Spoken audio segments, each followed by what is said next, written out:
Well, and indeed, of course, the major story that we've been keeping an eye on today are the developments in Zimbabwe.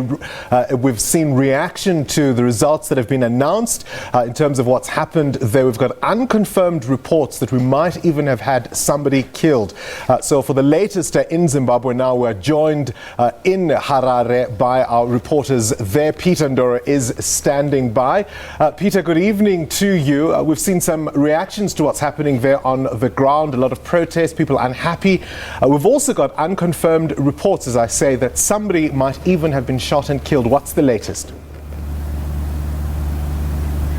Well, Gani, thanks very much indeed. Well, the sun has set on another day here in Harare in Zimbabwe. Results have been coming in over the last few days, and today the General Assembly was finally decided. The governing party, ZANU-PF, has increased its hold of Parliament with now more or less around 70% of the Assembly, and reaction has been swift and violent from opposition party. The Movement for Democratic Change's supporters took to the streets this afternoon, and yes, you said that there were reports of somebody having perhaps been killed in the protest. We haven't been able to confirm that as yet. We're busy still trying to chase that up, but I got caught up a little bit in that fracas when I was coming to the results center, because it happened literally just a few meters away from where we are, and the police at first were deployed to try and calm things down. Tear gas was used, and gunfire was heard as well. Eventually the army was deployed to try and calm the situation, and the protesters were pushed back, and it seems a little bit quiet at the moment, but one gets a sense there's a little bit of tension still in the air. Joining me now, though, is the Secretary for Legal Affairs for ZANU-PF Party, Mr. Paul Mangwana. Thanks very much for joining us, and welcome to the program. Thank you. Your initial reaction as the party, ZANU-PF, to some of the images that you must have seen this afternoon, the protests from the opposition party, the MDC? I was actually surprised, if not shocked, because I didn't see the basis for the protests. We had agreed, I'm the leader of my party, to the inter-party dialogue process, and we had agreed that we must respect the voice of the people and the wishes of the people. Results were still streaming in, and the presidential results have not yet been announced, so we expected everybody just to wait until the Electoral Commission had announced the results. So any violence was not called for, any protests were not called for. We simply must continue to be patient and wait for the Electoral Commission to pronounce the results. As a party, are you engaging with the MDC in any way to try and calm things down? We have not seen the basis of any engagement, because they are breaking the law, literally. You cannot negotiate with criminals. They will be dealt with by the law enforcement agents. There is nothing on the table to negotiate. You can't negotiate results of an election which have not come out completely.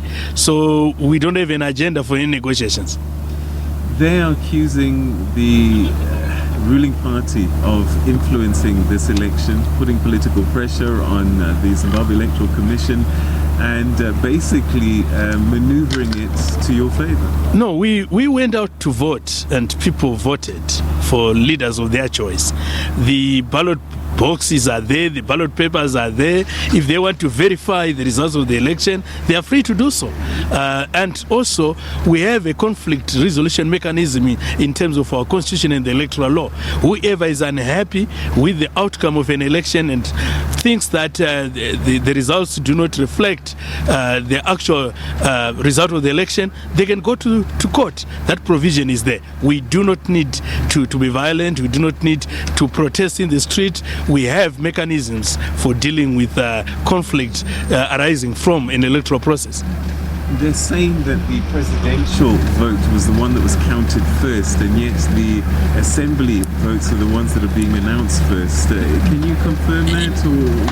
Or I do not know. What I know is that the parliamentary votes were being counted from the centers to the constituency. So it's easier to announce the results of the parliamentary vote, because it's based on the constituency results.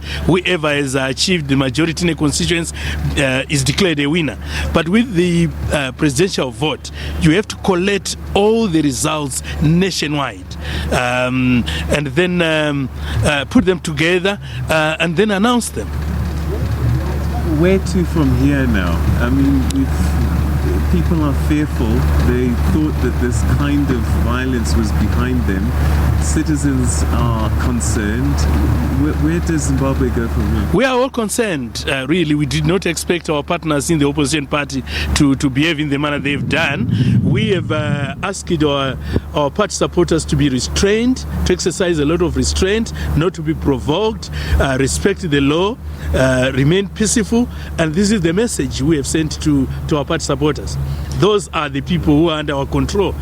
For the rest, we leave this country for peace to be maintained by the law enforcement agents. But we are also sending a message to our colleagues in the opposition to exercise restraint, to be calm, to wait for the results. If there is any dispute, we have dispute resolution mechanisms in terms of our constitution, in terms of the interparty dialogue process we've been engaged in.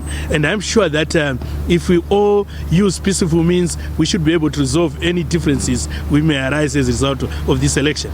Your response to some of the comments made by the observers, they're saying that at times the ruling party was favored by media and misuse of state resources. I know we had a little bit of a chat around that, but it seems as if there wasn't always a level playing field, and that ZANU-PF was the party that was on the better side of that. I do not think so, because we all got an opportunity to go and address the people who would vote. But I know accusations have been coming that ministers have been using their official cars to drive to their constituencies. That happens everywhere. There's always that advantage. But other than that we had some ministers who were using their official cars because they continue to be ministers until after the elections. So you cannot leave your official car because there's an election now. There's always that advantage of being an incumbent.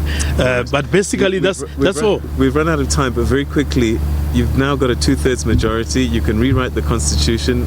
Are you going to do that? It is not our intention to rewrite the constitution. We want to enforce that constitution and strengthen any areas where we think that there's need to strengthen. But otherwise, it is not the intention of ZANU-PF to rewrite the constitution. We negotiated that constitution in good faith, and that constitution is still holding. We are happy with it. The 2/3 majority is a bonus we got from the people of Zimbabwe because they are happy with our leadership. Mr. Mangwana, thank you very much indeed for joining us. Thanks for your time. Thank you. And that's where we're going to leave it for the time being. We'll be back a little bit later on with more from Harare. Well, thank you very much to Peter Ndoro.